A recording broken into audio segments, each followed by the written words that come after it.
Hey, everybody, welcome back to another episode of Military Money Mistakes Live. As always, I'm still Trevor Maxwell, and you're still you.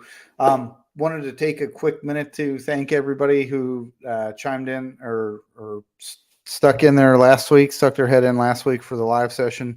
Much appreciated, and looking forward to talking about this topic today. Um, this is a good one, and I'll put this out there first and foremost.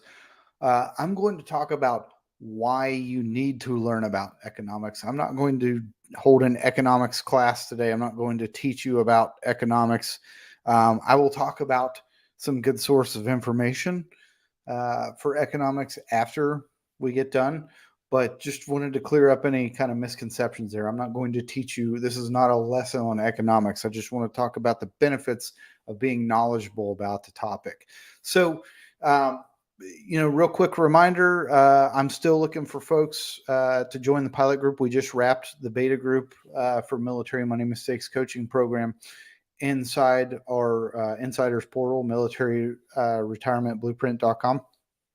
If you haven't checked that out yet, go do so. We got a ton of information in there about really the two biggest things that we work around, right? Number one is survivor benefit plan a good deal for me? And number two is, what do I do with my TSP after I retire? So we've created a ton of information in there away from, the rat race that is social media, where you can go in and see that stuff. You can connect with us in there. We go live in there every day at noon to talk about whatever it is people want to talk about, which is good because we've been having more and more people pop in there and have discussions with us throughout the day. That's our office. So if you get the chance, go in, check it out, militaryretirementblueprint.com. We got a ton of other information in there about other things that we do, but go check it out if you get the chance. Something else I wanted to hit on real quick. This week I talked about, on Wednesday, I put a post up talking about one of my personally favorite organizations, the Navy Special Operations Foundation, and helping them build out the EOD memorial that they're trying to build on the EOD compound there at Little Creek. They're still trying to raise funds for that. And so I tried to start a campaign. I hope it catches fire. Props to Jay Lee for calling me out. He said, you know what, instead of you donating, Initially, I was going to donate $24 for the 24 fallen heroes since 9/11 from the Navy Special Operations community, not Naval Special Warfare community, Navy Special Operations. That's the EOD divers, whereas the SEAL teams, the boat guys, those all fall under Naval Special Warfare. But I said, hey, I'll donate $24 for each of the 24 heroes, hoping a bunch of other people would come in there. Jay got in. Up the ante, said, you know what, I'm going to 10 times that. So I got to go back today and meet his, up my ante as well. But go look for it. I put the hashtag there, hashtag 24 for FOR 24. If you get the chance to go in and you can donate, please do.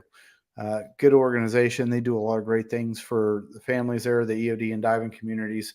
And I'm a huge proponent. I've been a huge proponent of theirs for years. So now that we're done with that, we're looking at people to join that pilot group. There should be a link here in the about section for this that you can set up a call with me. I can sign you up for that. We're going back and reworking after we get all the feedback from the people who went through the beta group and just making improvements on it. And we're looking for people in the pilot group that want to get access to it for free. You'll have access to it for life, no matter what we do, whatever we roll out, whatever services come out, you'll have it free always. So if you get the chance, go check that out. It's inside the militaryretirementblueprint.com, which you can also go in there and check that out as well. I already mentioned, yes, this is not a lesson on economics. I'm going to talk about why you need to learn about that as part of your education. Like when you take the chance at professional or personal development and you're looking at, hey, I need to get a book. I want to read a book on something. What's something that's worthwhile and will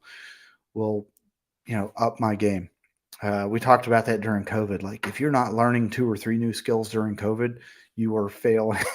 Well, guess what? In today's day and age, when there's a ton of remote work, not everybody does it. I get it. But if you're not investing a little bit of time in yourself, do it 30 minutes a day.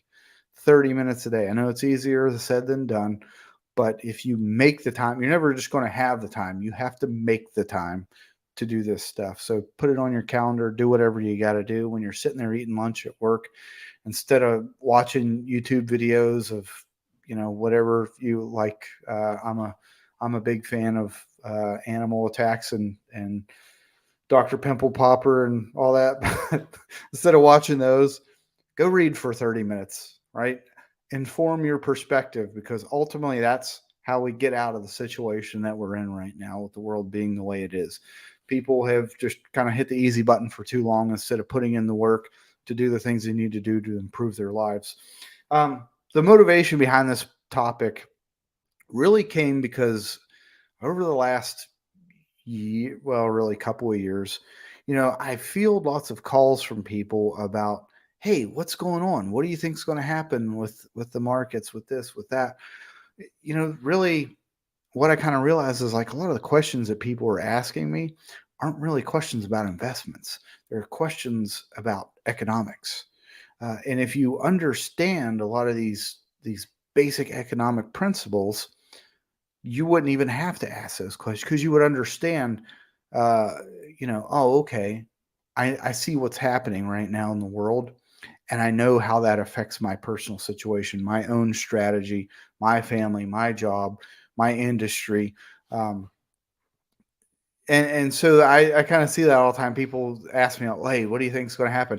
Well, nobody really knows. Even the people that go out and study this, like, keep in mind, a lot of the people who are economics professors, they deal with the theory of all these things. They don't, uh, if they're professing that they have some kind of intimate knowledge about this stuff that nobody else does, they're full of it. They can theorize all day long, but we all kind of, that's one thing that we know inside the military. There's a fine line between theory and practicality of a lot of this stuff. Uh, so really, I tell people, like, you can make educated guesses. You can rely on your experience to make decisions about these things, but you're never going to 100% know. If you think you're going to completely eliminate risk, I have some bad news for you. You're not.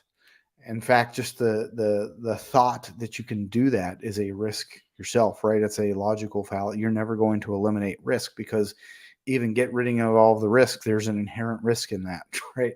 All the risks that you know about now, they're going to be replaced with risks that you don't know about. So, what are some of the benefits of learning about economics? Well, really, and this is my personal perspective on this. I would love to, if you're watching this and you have your own perspective on what economics is, I would love to hear about that in the comments, and then we can discuss too. But the way I kind of look at it is really, if you've ever taken any classes in school, I had a business degree, so I took a couple of classes.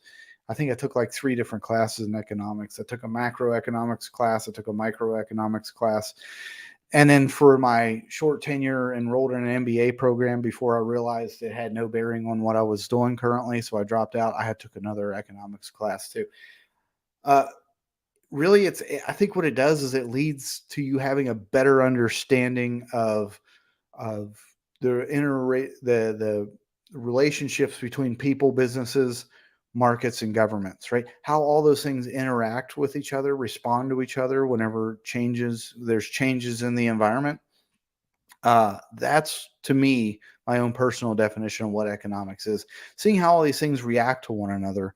A lot of people would say, well, there's supply and demand. There's, what all these other fancy terms out there, but that's just kind of a very simplified outlook on what I think economics is, right? It's how these people, businesses, governments, and markets all interact with each other.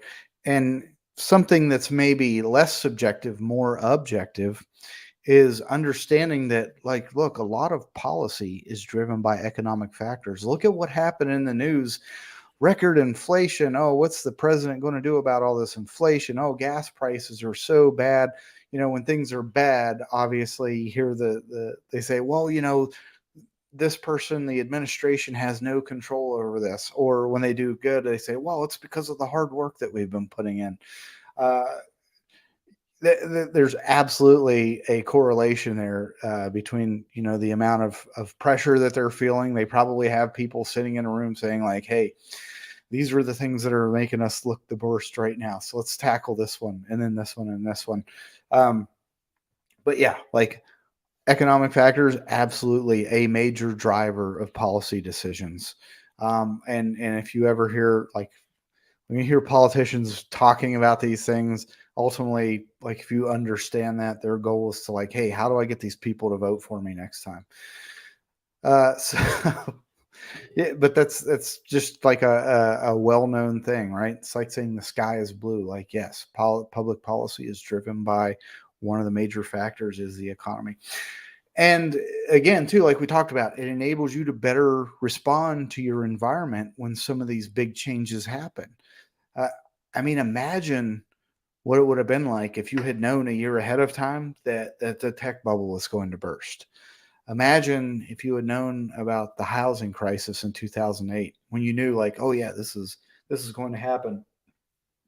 If you've ever watched that book or watched that movie, The Big Short, there were a couple of people who did see the writing on the wall. Keep in mind that was their job. They're not, regular people who. The majority of people in the world don't sit there and look through every single mortgage and a mortgage-backed security and realize that the investments inside are bad. They want to go out and live their life and do things. So we have to rely on other people uh, to kind of guide us along with some of these decisions. However, unfortunately, a lot of the times we don't get driven in the right direction. So, but just imagine had you known about that or the lockdown, who would have thought 2 weeks to flatten the curve would have turned into, 2 years of, well, everybody got it anyways. So, how would you have responded differently had you been able to kind of see what was going to happen there, how that would affect the economy, how that would affect the markets, the job markets, remote work, right? Would you have invested in Zoom earlier? Would you have invested in Amazon right before the pandemic? Um, but we can't, right? So, what we can do is respond. And the best thing that we can do is have a really good understanding of how all those things interact with each other. Here's what having a better understanding of economics will not do. And this is where this ties in with military money mistakes, right? It will not help you with your self-discipline. That's one of the key tenets of being successful with your finances is having self-discipline when it comes to that stuff. Um, it's a key driver for for your behaviors, right? It won't give you clear guidance on the path forward, right? Having an understanding of economics isn't going to help you set your goals. Your goals are going to be what your goals are no matter what. It will maybe give you some insight on, what are some of the action steps I take to achieve those goals. And it most certainly will not guarantee success in anything that you do just because, I mean, guess what? Typically, there's two main kind of competing economic theories out there. There's the classical. I'm sure somebody's going to be like, actually, there's 11 different types. I'm talking about two main types that you would learn about in school. There's really the classical economics that think, well, just let the markets do what they do, and then there's the Keynesian who say, no, we can stick our hand in here. We can change the flow of the river a little bit if we need to. Um, when you look at those two, anything that happens, 50% of them are going to be wrong, right? No matter what, 50% of whoever's always going to be wrong. So keep that in mind, right? Whichever theory you subscribe to, at one point in time, you're always going to be wrong, and sometimes you're going to be right. But you have to be objective in your when you want to look at this stuff, like when you're learning about it. When you want to learn about it, what's the best way to do it? Well, if you've taken economics classes in school, those are good opportunities to kind of learn about the principles. And I think most of the classes that are taught, like at the very basic level, like you would see in an undergrad course, you're probably going to hear more about the classical kind of theories there, which is sort of the foundation. And I think, reading through textbooks, I know it's funny, right? Is anybody actually going to go read an economics textbook? I didn't even like doing that when I was taking the class. However, maybe if you're a little more motivated because you just want to learn about it, you can do that. There's a bunch of books out there and videos. It's just you need to understand when you go out and look at a lot of that open source content. We've had Scott Tucker and I talked about this today in the live session inside the portal. Hey, guess what? A lot of that open source content out there is subject to that creator's or that author's bias, personal bias. I'm big enough to admit I have my own personal bias based off of my knowledge and experience and my train of thought and other things that I've read. I have a way that I think is a better way of doing things, right? So I have a certain bias. There's somebody else out there who I'm sure is like oppositely biased of me. So just understand like where they're coming from, when you're following their and you'll hopefully pick up on it, right? Don't fall victim to what they call the anchoring bias, right? Where the first thing I see, that is the absolute truth. Because maybe it's not. Like, I would encourage you to go out and read things, in order to gain a truly well-informed perspective. What was the term? Consume contrarian media, right? Go read Dave Ramsey and Robert Kiyosaki, right? I love Robert Kiyosaki. I agree with some of what Dave Ramsey says, but guess what? I go out and I read his stuff. I watch his videos. Maybe not as much as I do Robert Kiyosaki stuff, but I still go out and do it because I like to get that other perspective. Because when you meld those two together, now you have something, you can take the good pieces that you like from both sides. So I would definitely encourage you to do that. That's it for today. Please, like I said, if you're watching this, I would love to hear your thoughts on this. Drop a question in there. Something else I was talking about on a call today. If you have other subjects that you want to know about, things you would like me to do a live session on, please reach out to me. Hit me up, whether it's you send me a DM on LinkedIn, come into the portal, hit me up on there, or leave comments on these live sessions. I would love to hear things that you want to hear about, and I will literally create an entire episode just for you. Or if you want to come on and talk about it with me, we can do that as well. So I appreciate you sticking your head in and participating in this. So even if you're only watching, I always love when people reach out to me afterwards and they say, hey, that was really good. I enjoyed that. So yeah, talking about this too, something I wanted to share with you real quick. A few years ago, I was one of those people. It's one of the big apprehensions a lot of people have when they talk about creating content. I don't like the sound of my voice. I don't like how I look on video. I don't have the perfect studio. I don't have the perfect studio. I'm in my library in my house, right? That's become my office. I go on YouTube and I see all these awesome things and I'm like, whoa, I need to build something like that. I deal with, I work around the situation that I have right now. So, I was talking about that with somebody this morning about like, hey, stop waiting for the perfect time to start doing stuff like this and start doing it. That's the important part, is A, that you do it, and B, that you do it consistently, and C, continue to build upon what you've already done, right? Always be improving. So that's it for today. Again, too, if you're interested in joining the pilot group for the coaching, that's probably going to start around June, July. Not 100% yet. We got to do some work throughs, depending on what kind of feedback and how much feedback we get about the beta group. But would love for you to join us for that. Again, too, that's going to be limited. We're not going to have a ton of people in there. And then once you'll have access to that for free for life, to where when we get to the part where we do our hard launch of the paid program, you'll have access to. And don't forget to come check us out inside the portal and hit us up in there. We're live in there every day. So next week, I will not be here. Next Friday, Cinco de Mayo, is my birthday. And Mike Riggs' birthday as well. So this time next week, we will be chest deep in some jumbo margaritas. So see you guys the week after that. Take care.